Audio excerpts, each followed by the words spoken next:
إن الحمد لله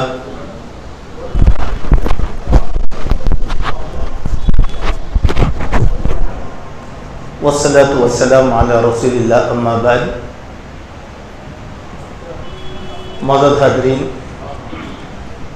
یہ ہمارا بخاری شریف کا سلسلہ واری درس ہے، جس میں آج ہم انشاءاللہ کتاب الوضو کا 44واں باب آپ کے سامنے رکھیں گے۔ آج کے درس میں 2 ابواب اور 5 احادیث انشاءاللہ پڑھی جائیں گی۔ ان احادیث میں سیکھنے کی اور معلومات حاصل کرنے کی بہت سی باتیں ذکر کی گئی ہیں۔ باب نمبر 44 اس طریقے سے ہے کہ باب صب النبی صلی اللہ علیہ وسلم وضوءہ علی مغمى علیہ،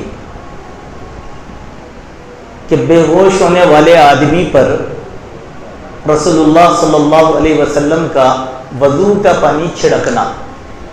دیکھیں، عموماً کوئی آدمی جب بے ہوش ہو جاتا ہے تو ہم فوراً اس کے منہ پہ پانی مارتے ہیں تاکہ وہ ہوش پر آ جائے۔ ایک طریقہ ہے ہوش میں لانے کا، لیکن اللہ کے نبی صلی اللہ علیہ وسلم نے اپنے وضو کا پانی اس کے منہ پر چھڑکا، کیونکہ کئی اعتبار سے یہ پانی ہمارے لیے متبرک بھی ہوا، اور وضو خود ایک عظمت کی چیز ہے، پاکی اور صفائی کی، تو اس حیثیت سے اللہ کے نبی صلی اللہ علیہ وسلم نے اس آدمی کے منہ پر پانی مارا۔ اور دوسری یہ بات ہے کہ غشی کئی اسباب میں سے آتی ہے، تو جب وضو کا پانی مارا جاتا ہے، اگر یہ جنات اور شیطان کی شرارت سے ہے تو بہت آسانی کے ساتھ یہ چیز دور ہو جاتی ہے۔ امام بخاری رحمۃ اللہ علیہ نے اس دن میں ایک حدیث ہمارے سامنے بیان کی۔ پہلے ہم اس حدیث کا ترجمہ دیکھ لیں گے، پھر اس کے بعد اس کی مختصر سی شرح آپ کے سامنے رکھی جائے گی۔ عن جابر یقول جاء رسول اللہ صلی اللہ علیہ وسلم یعودنی وانا مریض لا اعقل فتوضأ وصب علی من وضوئه فقلت یا رسول اللہ لمن المیراث انما یرثنی کلالہ فنزلت آیت الفرائض۔ یہ حدیث امام بخاری نے اور 7 الگ الگ مقامات پر بیان فرمایا ہے۔ اس کا ترجمہ یہ ہے کہ حضرت جابر بیان فرماتے ہیں کہ ایک مرتبہ رسول اللہ صلی اللہ علیہ وسلم میری عیادت کرنے کے لیے میرے گھر تشریف لائے، میرے پاس تشریف لائے، تو میں اتنا شدید بیمار تھا کہ کوئی بھی بات مجھے سمجھ میں نہیں آ رہی تھی۔ مثال کے طور پر اگر کسی آدمی پر بخار کی شدت ہو جائے، 103 104 بخار ہو جائے، تو آدمی کی کیا صورت رہتی ہے؟ کوئی بات سمجھ میں نہیں آتی اس کو، آدمی اپنی طرف سے بڑبڑانا شروع کرتا ہے، مختلف قسم کی چیزیں بیماری میں واقع ہوتی ہیں۔ تو ایسا ہی ایک شدید بیماری حضرت جابر بن عبداللہ رضی اللہ عنہ کو واقع ہوئی۔ وہ فرماتے ہیں کہ آپ صلی اللہ علیہ وسلم نے وضو فرمایا اور وضو سے بچا ہوا پانی مجھ پر چھڑکا تو میں ہوش میں آ گیا، اور جیسے ہی میں ہوش میں آیا تو فوراً کہنے لگا یا رسول اللہ، میرے بعد میری وراثت کا حقدار کون ہوگا؟ میں کس کو وراثت میں شامل کروں؟ تب اللہ تبارک و تعالیٰ نے آیت الفرائض کو نازل فرمایا کہ ہمارے وارث کون کون ہو سکتے ہیں۔ بیک وقت اس حدیث میں بہت سی باتیں آئی ہیں، لیکن ہم کتاب اور بات کے تحت گفتگو کریں گے کہ جب حضرت جابر پر غشی طاری ہوئی تو اللہ کے نبی پہلے کیا کیے؟ وضو کرے. وضو کرنے کے بعد وضو کا جو پانی تھا وہ پانی لے کر آپ نے حضرت جابر کے منہ پر مارا تو آپ کو ہوش آ گیا, غشی سے آپ بیدار ہوئے. تو اس میں پہلا ادب یہ سکھایا گیا ہے کہ جب بھی ہم کسی کی عیادت کو جائیں تو دعا پڑھنے سے پہلے باوضو ہو جائیں, کیونکہ وضو کا اثر ہر زاویے سے کسی نہ کسی طریقے سے ہوتا ہے. دوسری بات یہ سمجھ میں آئی کہ غشی وغیرہ جیسے ہی آتی ہے تو پاک پانی لے کر آدمی کے منہ پر چھڑکنا چاہیے. جیسے ہم بھی جب سڑک پر جاتے ہیں, دھوپ کی شدت سے, تھکاوٹ کی شدت سے کوئی آدمی جو ہے گر جاتا ہے تو ہم لوگ چاہیے کہ اس سے ایک بات معلوم کہ پہلے تو مسلمان متوضع رہنا, وضو سے رہنا, اس کا اثر بہت زیادہ ہوتا. ہمیشہ مسلمان وضو سے رہنا. اسی لیے شروع باب سے ایک بات سنے ہوں گے کہ اللہ کے نبی صلی اللہ علیہ وسلم بیت الخلاء جا کے آتے ہی آپ کیا کر لیتے تھے؟ وضو کر لیا کرتے تھے. وضو کئی اسباب کی بنیاد پر غشی کئی اسباب کی بنیاد پر آتی ہے. جسمانی کمزوری, کثرت تھکاوٹ, کئی اسباب کے تحت غشی آتی ہے. جب آپ وضو کا پانی لے کر ماریں گے تو انشاءاللہ وہ آدمی غشی سے بیدار ہو جائے گا. سوال یہ ہے کہ امام بخاری رحمۃ اللہ علیہ نے اس حدیث کو اور اس باب کو یہاں پر کیوں بیان کیا؟ اس حدیث کا براہ راست تعلق پچھلے باب سے ہے جس میں بتایا گیا کہ وضو کا استعمال شدہ پانی وہ گندا نہیں ہوتا بلکہ اس کو استعمال کیا جا سکتا ہے, جس کی بحث اس سے پہلے کے درس میں ہم نے مکمل طور پر آپ کے سامنے سمجھایا تھا. اسی طریقے سے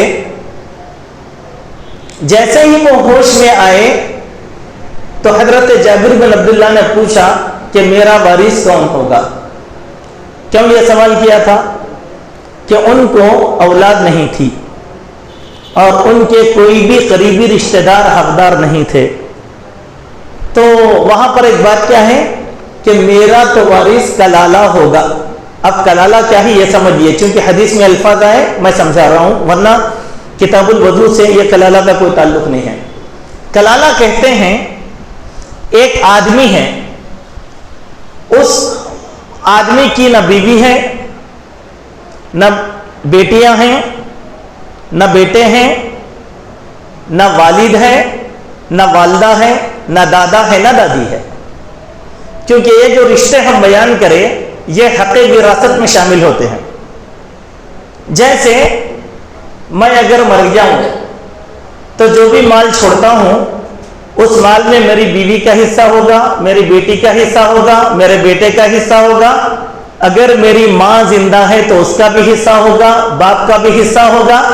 اگر میرے دادا زندہ ہے تو دادا کا بھی حصہ ہوگا, دادی زندہ ہے تو ان کا بھی حصہ ہوگا.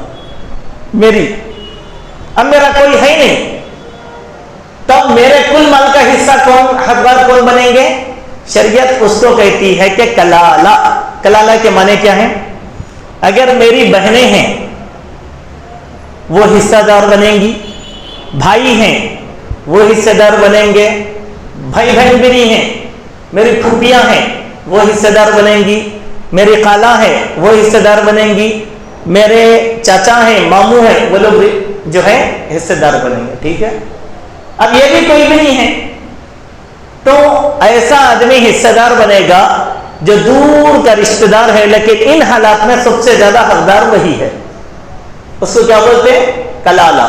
کلالہ جس کا کوئی وارث نہیں ہوتا تو اس کو کہتے ہیں کلالہ. تو حضرت دوسری حدیث سے معلوم ہوتا ہے حضرت جابر کی جو ہے بہنیں تھیں, اسی لیے انہوں نے کہا کہ میری جائیداد کی وارث میری بہنیں بنیں گی, کیونکہ سب سے قریبی رشتہ اگر اولاد نہ ہو تو بھائیوں اور بہنوں کا ہوتا ہے. یہ چیز ہے. میں یہاں ایک بات آپ کو سمجھانے دینا چاہتا ہوں, وہ یہ ہے کہ جب یہ رشتے اتنے زیادہ قریب ہیں تو اس میں رنجش اور دراڑ کیوں؟ ہم لوگ نہیں سمجھتے یہ بات کو. ایک قصہ آپ کو سناتا ہوں نصیحت کے لیے. ہماری ہی جان پہچان کے لوگوں میں انبرپیٹ میں ایک صاحب تھے. ان کے 4 بھائی اور وہ 5 بھائی تھے. ہماری مسجد کے سامنے ہی ان کا مکان. ان کو کوئی اولاد نہیں تو انہوں نے کیا کیا, ایک لڑکی کو پال لیا اور جو گھر میں رہتے ہیں وہ لڑکی کو وہ گھر دے دیا. گاؤں میں زمین بہت زیادہ تھی. جب وہ مر گئے اور بیوی کی عدت کے دن ختم ہو گئے تو پورے بھائی میدان میں کود کے آ گئے. کود کے آ کے کیا بولے کہ ہمارے بھائی کی وہ زمین ہے نا, اس کے ہم اب حقدار ہیں.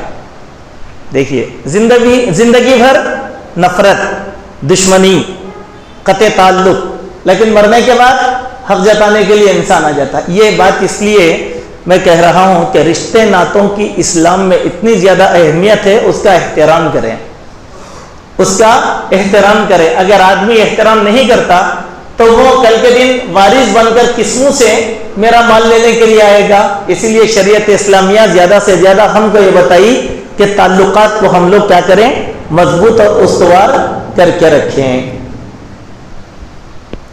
دوسری بات یہاں سمجھنے کی یہ ہے, بعض چیزیں نبی کریم صلی اللہ علیہ وسلم کے لیے خاص ہیں. وہ معجزات کسی نیک صالح انسان سے پھر دوبارہ سرزد نہیں ہو سکتے. تو اللہ کے نبی علیہ السلام نے جب وضو کیا تو اللہ نے معجزاتی طور پر آپ میں یہ برکت دیا تھا کہ اللہ کے نبی صلی اللہ علیہ وسلم اگر کسی چیز پر ہاتھ رکھ دیتے تو معجزاتی طور پر وہ چیز باعث برکت ہو جاتی تھی. اچھا, اگر کوئی آدمی بیمار ہے, اگر میں بھی چونکہ سنت سے ثابت عمل ہے میں نے یہ عمل کیا, اگر اللہ نے اس میں برکت رکھ دی, اگر کسی کو شفا ہو گئی تو میرا چمتکار نہیں ہو سکتا. اب میں بولوں گا کہ بھائی ہمارے کچھ لوگ بولیں گے ارے دیکھ رہے ان کے پاس دعا جا کے پڑھو, بہت زبردست پیدا ہوتا. یہ اعتقادی پہلو ہے جو غلط ہے. خیر یا شر جو بھی ہوتا ہے وہ اللہ کے حکم سے ہوتا ہے, اور نبیوں کے لیے یہ چیز کیا تھی, معجزہ تھی. اسی لیے ہم لوگوں کو چاہیے کہ ہم ایسا دعویٰ نہ کریں, چونکہ دلیل ہے. اسی لیے ہم لوگ کسی نیک صالح انسان سے اس طریقے کا عمل کروا سکتے ہیں. جیسے طبیعت خراب ہو گئی, بہت نیک آدمی ہے جس پر آپ بھروسہ کرتے ہیں, آپ اس کے سامنے ذکر کیجئے. اگر وہ آدمی بھی وضو کر کے وضو کا پانی اس نیت کے ساتھ مارتا ہے کہ اللہ کے نبی کے ذریعے سے برکت ہوئی تھی, شاید اللہ تعالیٰ برکت دے دے تو ہو سکتا. اگر نہیں ہوا تو وہ آدمی کی صالحیت پر کوئی انگلی نہیں اٹھائی جا سکتی. کیوں, خیر اور شر اللہ سبحانہ و تعالیٰ کی طرف سے ہے. اس میں وضو کی سب سے زیادہ اہمیت ہمارے سامنے بیان کی گئی ہے. اب آئیں دوسرا باب.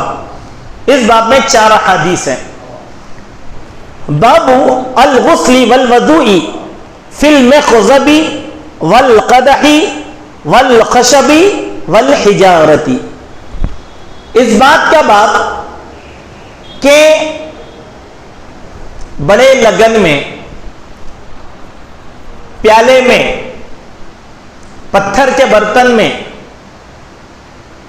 اور لکڑی کے برتن میں وضو کرنا یا غسل کرنا کیسا ہے. دیکھیے یہ بات کو ذرا سمجھیں. اس بات میں اللہ کے نبی کا ایک معجزہ بھی آئے گا, اس معجزے کو ہم آپ کے سامنے رکھیں گے. کیا ہے بات کو سمجھیں. ایک بڑا لگن ہے, وہ لگن پتھر کا ہے. جیسے پرانے زمانے میں پتھر کا تراش کر گول بنایا کرتے تھے, ابھی بھی قلعوں وغیرہ کے اندر وہ چیز, یا لکڑی کا لگن بنایا گیا, یا کسی اور دھات کا, چاندی کا, چاندی نہیں, پیتل کا, لوہے کا, سلور کا, یا آج کے زمانے میں پلاسٹک کا بڑا برتن ہے. اگر اس برتن میں ایک آدمی کو بٹھا کر غسل دیا جائے تو یہ غسل دیا جا سکتا ہے یا نہیں دیا جا سکتا ہے. اب اتنے برتنوں کا تذکرہ جو امام بخاری رحمۃ اللہ علیہ نے کیا, اس کے معنی یہ نہیں کہ حدیث میں جتنے برتن بیان کیے گئے ہیں وہی درست ہیں۔ امام بخاری کا یہ کہنا ہے کہ سوائے سونے اور چاندی کے برتن کے کسی بھی برتن کو وضو کے پانی کے لیے یا غسل کے لیے استعمال کیا جا سکتا ہے، چاہے وہ پیتل کا ہو، چاہے وہ تانبے کا ہو، چاہے وہ سلور کا ہو، چاہے وہ پلاسٹک کا ہو، چاہے وہ پتھر کا ہو، چاہے وہ لکڑی کا ہو، کسی بھی برتن کو آپ وضو کے استعمال کے لیے لے سکتے ہیں یا غسل کے لیے لے سکتے ہیں، یہ بات سمجھائی گئی ہے۔ لیکن بعض سلف صالحین سے یہ بات بھی آتی ہے کہ وہ عاجزی اور انکساری کی خاطر مہنگے دھاتوں کے برتن استعمال نہیں کرتے تھے تکبر کی وجہ سے، تکبر کے اثر کی وجہ سے۔ مثال کے طور پر دیکھیے، میری حیثیت ہے، میں ایک متوسط آدمی ہوں، گھر میں اگر پلاسٹک کا سامان استعمال کرتا ہوں تو یہ میری حیثیت ہے۔ اب وضو ایک خاص عمل ہے تو میں کیا کیا، تانبے کا ایک برتن لا کر خاص وضو کے لیے رکھ لیا۔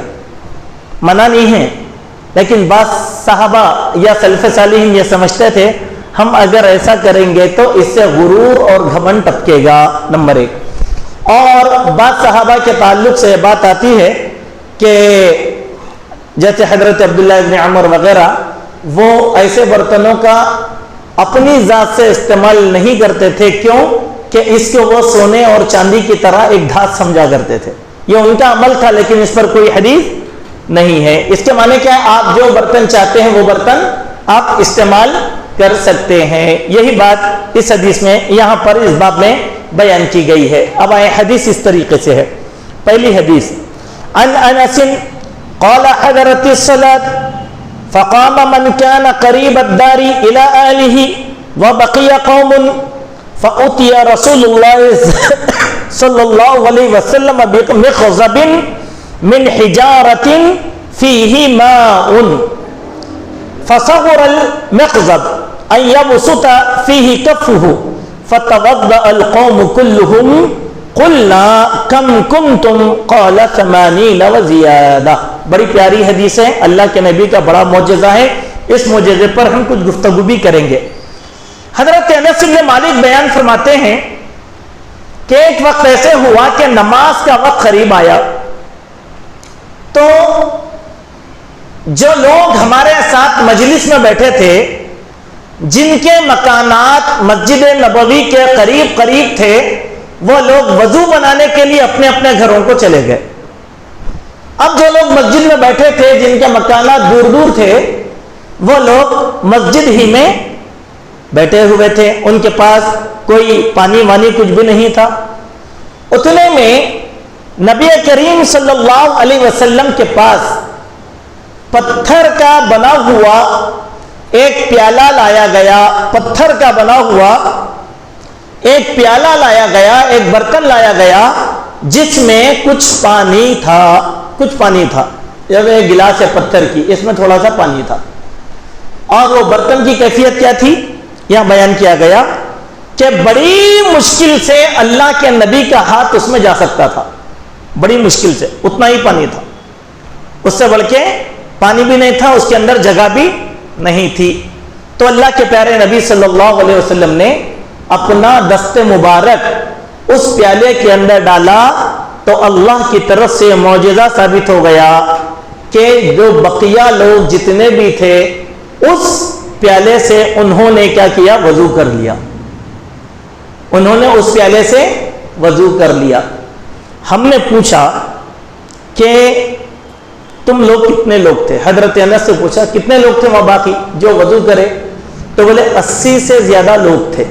تو 80 سے زیادہ لوگوں نے وہ پیالے سے کیا کیا، وضو کر لیا۔ اب اس میں ایک معجزہ بیان کیا گیا ہے، اور ہم نے پہلے ہی کہا یہ سارے وہ معجزات ہیں جو اللہ کے نبی صلی اللہ علیہ وسلم کے ساتھ خاص ہیں۔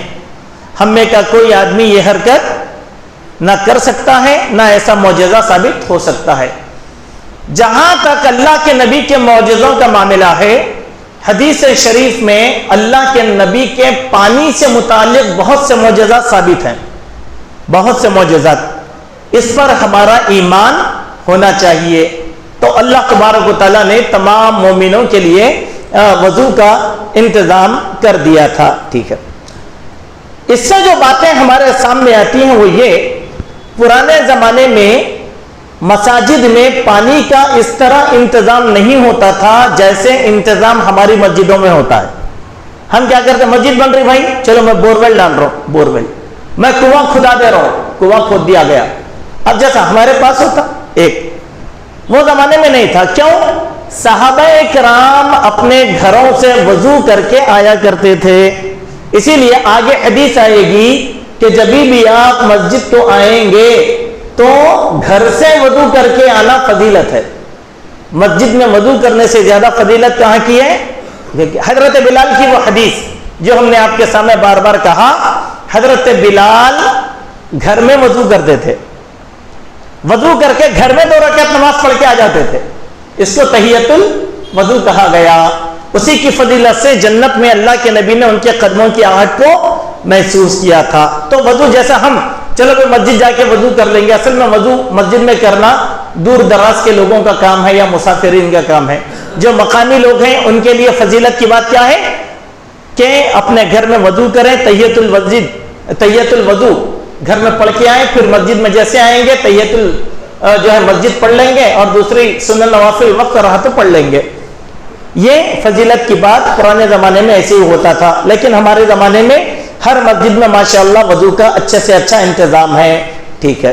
نمبر 2، یہ نبی کریم صلی اللہ علیہ وسلم کا ایک ایسا معجزہ تھا جو دوسرے نبیوں کے ساتھ بھی نہیں ہوا۔ کئی معجزات ایسے ہیں جو خاص اللہ کے نبی کے ساتھ ہوئے۔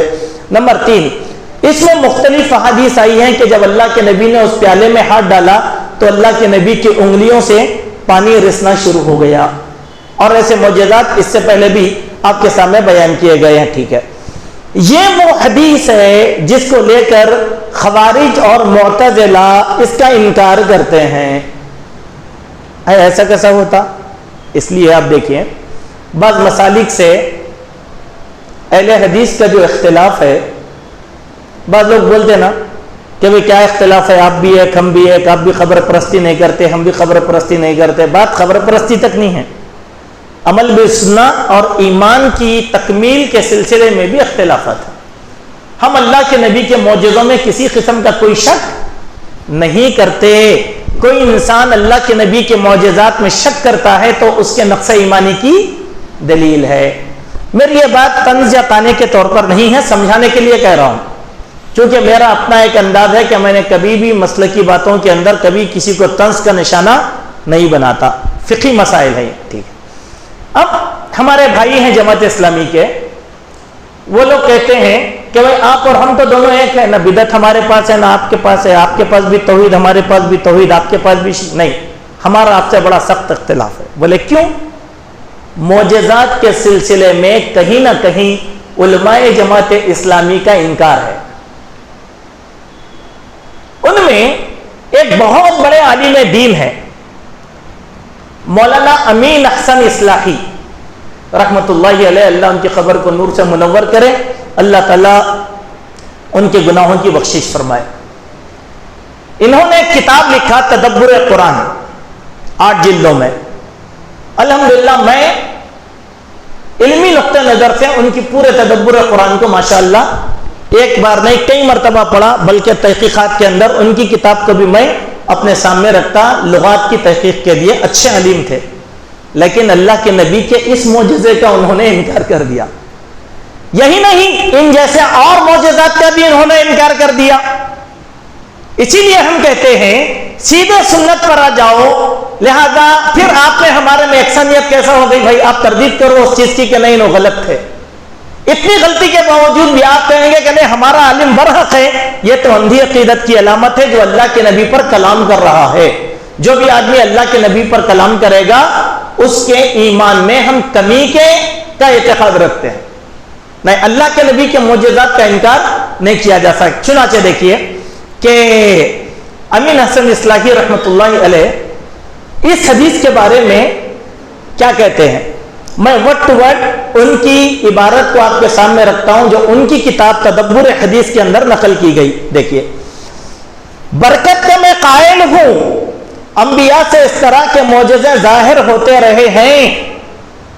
تردد جو ہوتا ہے وہ اس بات میں کہ واقعہ ایک عجوبہ ہے، معجزے کی حیثیت سے اس کا ذکر بھی کیا جاتا ہے، دیکھنے والوں کی خاص تعداد ہے، لیکن بیان کرنے والے صرف حضرت انس ابن مالک کیوں ہیں، اور صاحبان نے کیوں اس واقعے کو بیان نہیں فرمایا.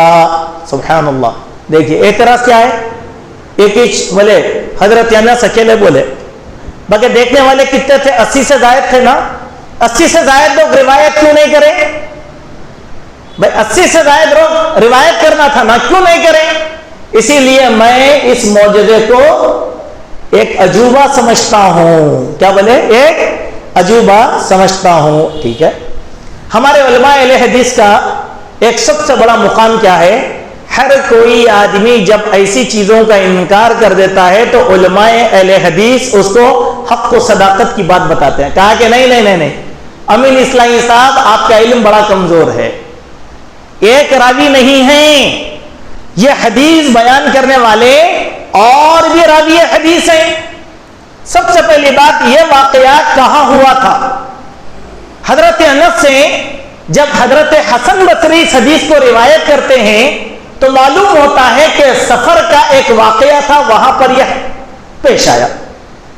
لیکن یہی روایت جب حضرت انس سے حضرت قتادہ بیان کرتے ہیں تو یہ معلوم ہوتا ہے کہ یہ واقعہ خود مدینہ منورہ کے اندر پیش آیا. تو اب ایک راوی کہاں ہوئے؟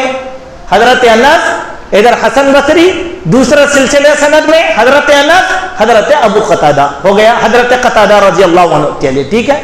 حضرت قاضی عیاض رحمۃ اللہ علیہ جو عظیم محدث تھے، وہ بیان فرماتے ہیں کہ اس حدیث کو صحابہ کی ایک بڑی تعداد نے بیان فرمایا، جس میں سے حضرت جابر، حضرت عبداللہ بن مسعود، حضرت ابن عباس اور حضرت عبد الرحمن بن ابی لیلہ جیسے صحابہ کرام نے اس حدیث کو روایت کیا ہے. لہذا وہ آدمی جو اس حدیث کے متعلق شک کرتا ہے یا گمان کرتا ہے، دراصل وہ اللہ کے نبی کے اس معجزے کا انکار کر رہا ہے. دیکھیے حدیث ایک ہے، لیکن حدیث کا مفہوم کتنا بیان کیا گیا کہ برتن کا استعمال کسی بھی شکل میں ہو، کوئی بھی ہو، کیا جا سکتا ہے. یہی بات تھی امام بخاری کی. لیکن اس حدیث کو منکرین حدیث نے اس حدیث کے انکار اور اس عمل کے انکار کا سبب بن گئے اور لوگوں میں شکوک اور شبہات پیدا کرنے لگے. آگے ایک اور حدیث کے تعلق سے بات آئے گی تو میں وہاں رکھوں گا آپ کے سامنے. اس کے بعد کی حدیث دیکھیں، حدیث نمبر 196، مختصر سی حدیث ہے. عن ابی موسیٰ ان النبی صلی اللہ علیہ وسلم دعا بقدح فیہ ماء فغسل یدیہ وجہہ فیہ ومج فیہ. کہ اللہ کے حضرت ابو موسیٰ اشعری بیان فرماتے ہیں کہ نبی کریم صلی اللہ علیہ وسلم نے ایک بڑا پیالہ منگوایا جس میں پانی تھا. آپ نے اس میں اپنا ہاتھ بھی دھویا اور آپ نے اس میں اپنا منہ بھی دھویا اور آپ نے اس میں کلی بھی کیا. یہ حدیث پوری تفصیل کے ساتھ اس سے پہلے بھی ہم نے آپ کے سامنے بیان کیا، اس سے پہلے بھی یہ حدیث آئی ہے. ٹھیک ہے. ایک بڑے برتن میں اللہ کے نبی نے وضو کیا. اللہ کے نبی وضو کرنے کی وجہ سے وہ چیز گندی ہی نہیں، کیا وہ گندی نہیں ہوئی، وہ گندی نہیں ہوئی. تو استعمال کیا تھا؟ ایک بڑا برتن اللہ کے نبی نے لیا تھا. ٹھیک ہے. اب آگے دیکھیں ایک اور حدیث، حدیث نمبر 197 ہے. اس میں اس طریقے سے روایت کی بات کی گئی کہ ان عبداللہ ابن زید قال اتى رسول اللہ صلی اللہ علیہ وسلم فاخرجنا له ماء في طور من صفر فتوضا فغسل وجهه ثلاثا ويديه مرتين ومسح براسه فاقبل به وادبر وغسل رجليه. کہ حضرت عبداللہ بن زید بیان فرماتے ہیں کہ رسول اللہ صلی اللہ علیہ وسلم کے تشریف فرماتے، ہم نے آپ کے لیے ایک تشت میں پانی پیش کیا اور وہ تشت پیتل کا تھا. پیتل کا معلوم کیا، وہ پیتل اس زمانے میں بھی استعمال ہوتا تھا. پہلے کیا ہی کی بات؟ لکڑی کا برتن. دوسری کیا بات آئی؟ اللہ کے نبی صلی اللہ علیہ وسلم کے سامنے ایک قدا پتھر کا وہ بھی رکھا گیا. اب کیا آئی؟ پیتل کا برتن. تو امام بخاری کا مقصود کیا تھا؟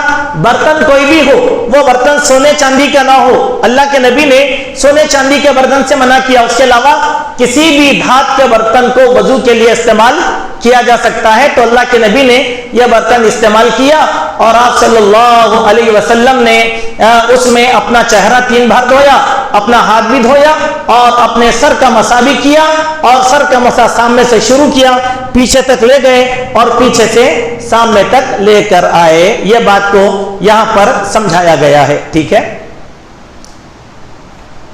اس کے بعد ایک اور حدیث ہے.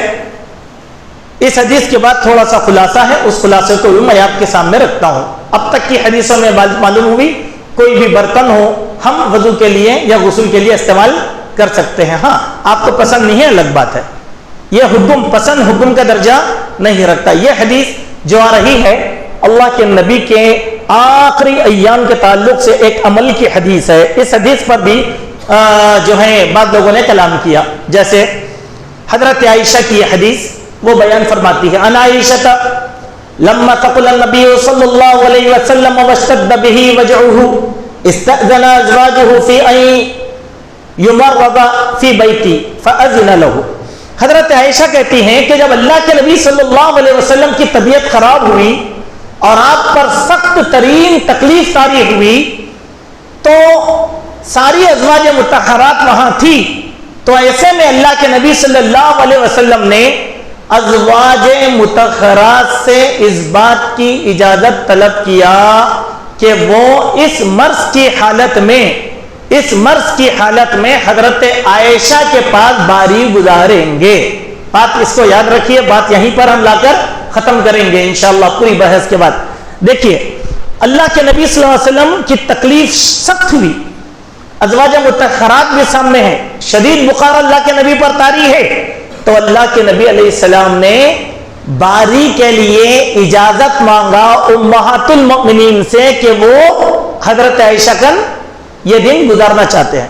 ہوا کیا, ساری امہات المؤمنین برضا و رغبت کہا کہ ٹھیک ہے اللہ کے نبی صلی اللہ علیہ وسلم حضرت عائشہ کے گھر میں رہیں گی. فخرج النبی صلی اللہ علیہ وسلم بین الرجلین تخط رجلہ فی الارض. تو اللہ کے نبی صلی اللہ علیہ وسلم کی اجازت کے بعد جو گھر میں تھے وہاں سے نکلے اور ساتھ میں 2 افراد بھی تھے. 2 افراد پر آپ نے ٹیک لگایا اور اپنے پیروں کو لٹکا کر پیروں سے گھسیٹتے ہوئے اللہ کے نبی حضرت عائشہ کے حجرے میں چلے گئے. کیونکہ یہ ایک کیفیت ہوتی ہے, جب بھی ہم بھی کسی ایسے آدمی کو اٹھاتے ہیں تو آسانی سے نہیں اٹھا سکتے اس کو, بلکہ وہ ہمارے کندھوں کا سہارا لگا تو اس کے پیر لٹکتے رہیں گے. یہ عمل بتایا گیا, توہین والا عمل نہیں تھا, توہین والا عمل نہیں تھا, بلکہ یہ امداد تھی اللہ کے نبی صلی اللہ علیہ وسلم کی. تو بہرحال وہ دونوں کی مدد سے آپ صلی اللہ علیہ وسلم باہر نکلے. بین عباس ورجل آخر, ایک طرف حضرت عباس تھے اور ایک طرف ایک آدمی تھے. دیکھو نقطہ یاد رکھو, اس پر اچھی گفتگو کروں گا میں آج, تاکہ آپ کے ذہنوں میں بھی جو خباثت ہمارے بعض لوگوں نے بٹھا کر رکھا وہ ختم ہو گئے. دوسرے آدمی بھی تھے, دوسرے آدمی کا نام حضرت عائشہ نے ذکر نہیں کیا. جب حضرت عائشہ نے دوسرے آدمی کا ذکر نہیں کیا تو لوگوں نے کہہ دیا کہ حضرت عائشہ کے دل میں نعوذ باللہ اس صحابی کے بارے میں بغض اور کینہ تھا. اسی لیے حضرت عائشہ عباس کا نام بول دیے لیکن دوسرے آدمی کا نام بولے نہیں. وہ کون تھے دوسرے آدمی, بعد میں نام آ رہا ہے. ٹھیک ہے. قال عبید اللہ کہتے ہیں فاخبرت عبد اللہ ابن عباس فقال تدری من الرجل الاخر قال لا قال هو علی. میں نے حضرت عباس سے پوچھا کہ وہ دوسرے آدمی کون تھے, تم جانتے ہو؟ کہا کہ ہاں جانتا ہوں. کہا کہ دوسرے آدمی کون تھے؟ علی تھے. علی. اب یہ علاقے کیا کر دیے, حضرت عائشہ کو اور علی کو لڑا دیے لوگ. اہل تشیع یہ کہاں تک جاتی معلوم, جنگ صفین تک جاتی اللہ کے نبی کے انتقال کے بعد سے. اسی لیے بولتے حضرت عائشہ حضرت علی سے نفرت کرتے تھے. نعوذ باللہ من ذالک. کبھی بھی حضرت عائشہ نے حضرت علی سے نفرت نہیں کیا, بلکہ ہر معاملے میں حضرت عائشہ حضرت علی سے مشورہ کیا کرتے تھے اللہ کے نبی کے انتقال کے بعد. افسوس ہے کہ ہمارے بعض اہل سنت الجماعت کے عقیدت مند لوگ بھی کیا کرتے, اہل تشیع کی باتوں میں آ کے حضرت عائشہ کے بارے میں یقین کر لیتے کہ حضرت علی سے ان کو کیا تھی؟ نفرت تھی، نعوذ باللہ نہیں تھی. چلیے ٹھیک ہے. وَكَانَتْ عَائِشَةُ رَضِيَ اللَّهُ عَنْهَا تُحَدِّثُ أَنَّ النَّبِيَّ صلی اللہ علیہ وسلم قال بعد ما دخل بیتی واشتد وجعه، جب اللہ کے نبی میرے حجرے میں لا لیے گئے، آپ پر بیماری بڑی سخت ہو گئی، تو آپ نے کہا حریقوا علی من سبع قرب لم تحلل اوقیتہم، کہ دیکھو تم میرے اوپر 7 ایسے مشکوں کا پانی ڈال دو جس کا منہ کھولا نہیں گیا. تب کیا کیا کہ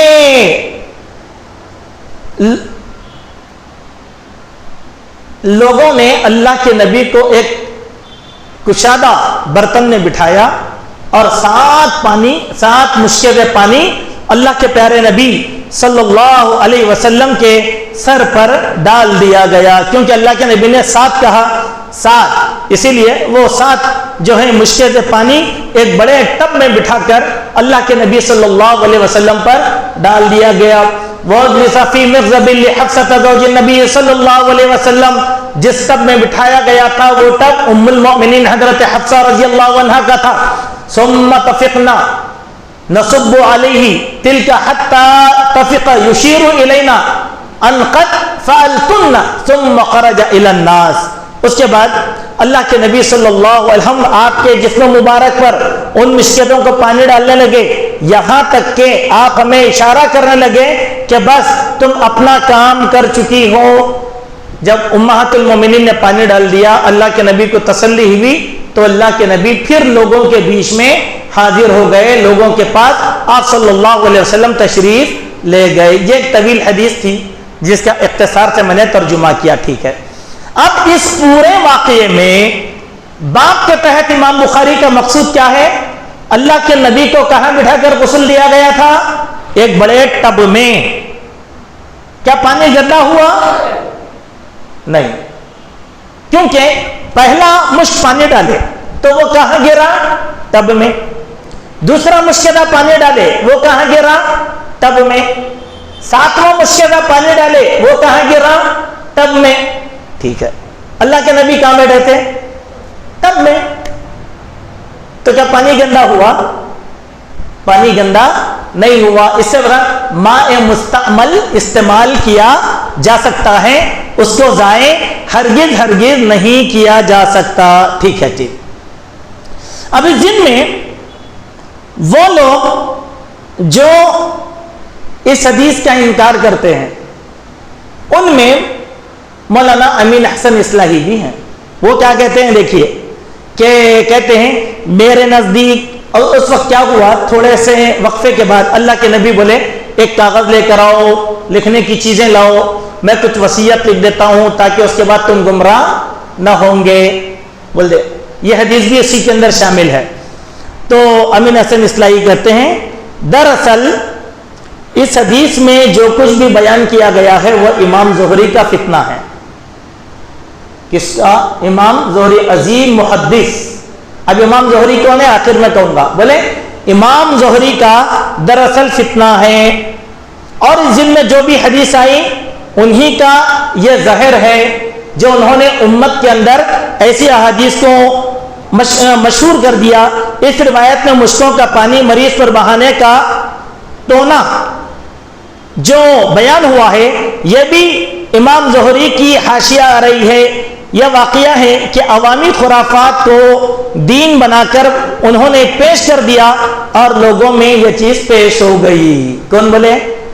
تدبر قرآن کے مفسر مولانا امین احمد اصلاحی. اللہ اکبر. اب آپ بولیے، اب ان سے اختلاف کریں گے کہ نہیں کریں گے؟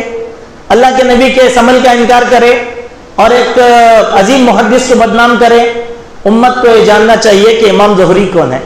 امام زہری کون ہے؟ امام زہری دراصل امام مالک کے استاد ہیں اور امام بخاری کے نزدیک سب سے زیادہ قابل اعتبار محدث ہیں. امام مالک کے استاد، جو محدثین کے عظیم ترین استاد کون؟ امام مالک. امام مالک کے شاگردوں میں کون کون ہیں؟ امام احمد بن حنبل، امام شافعی رحمۃ اللہ علیہ، امام ربیعۃ الرائے اور بھی بڑے بڑے محدثین ایسے عظیم استاد کے بارے میں ہندوستان کے مولوی صاحب کہہ رہے ہیں کہ یہ ان کی زہر افشانی ہے، یہ قیاس ہے، یہ کہانی ہے، یہ ریالٹی نہیں ہوتی. اسی لیے آپ سے کوئی منکر حدیث ملے گا تو وہ بھی اسی چیز کو آپ کے سامنے رکھ کر بولے گا یہ کیسا ہوگا. دوسرا، امام ابن حجر کہتے ہیں امام زہری بڑے بڑے ائمہ کرام میں سے ایک ہیں اور شام و حجاز کے سب سے بڑے عالم حدیث ہیں. حضرت لیث کہتے ہیں کہ میں نے امام زہری سے زیادہ علم حدیث کا جاننے والا کسی کو نہیں دیکھا. حضرت عمر بن عبدالعزیز کہتے ہیں کہ لوگوں امام زہری کی صحبت اختیار کرو کیونکہ وہ سنت کا سب سے بڑا عالم اور سب سے زیادہ جاننے والا انسان ہے. ایسے آدمی پر کلام کیا کس نے؟ چلیے ٹھیک ہے. اب آؤ ایک بات، دو باتیں، دو نکات باقی ہیں، ایک پہلا اور ایک آخری. کیا بولے؟ 7 مشکے پانی ڈالو. اب ہمارے حساب سے مشکے نہیں دیکھے ہم، گھڑے، 7 گھڑے پانی ڈالو. آپ کو بھی ایسی شدت تکلیف ہے تو آپ بھی اللہ پر یقین کرتے ہوئے یہ معجزہ کر کے دیکھو، تکلیف کم ہوگی. تکلیف کم ہو سکتی ہے، نہیں تو اللہ کے نبی کی جیسا کم نہیں ہوئی، آپ کی بھی نہیں ہو سکتی. ہو جانا یہ ضروری نہیں ہے. کیوں؟ اللہ جو چاہتا ہے وہی ہوتا ہے. کوئی بھی شر اور خیر اللہ کے حکم کے بغیر نہیں ہوتا. تو یہاں نقطہ یہ تھا 7 کے عدد کی، عدد وہ تو پھر ہم اس میں چلے جائیں گے خیافہ شناسی میں، وہ نہیں. 7 کا جو تذکرہ آتا ہے وہ شریعت کے نزدیک بہت اہمیت کا حامل ہے. اسی لیے اللہ کے نبی نے کیا کہا؟ 7 مشکے سے پانی ڈالو. کیا 7 یہیں تک ختم؟ نہیں، اس کے بعد کچھ 7 کے تذکرے کیے ہیں. نمبر 1، آسمانوں کی تعداد کتنی ہے؟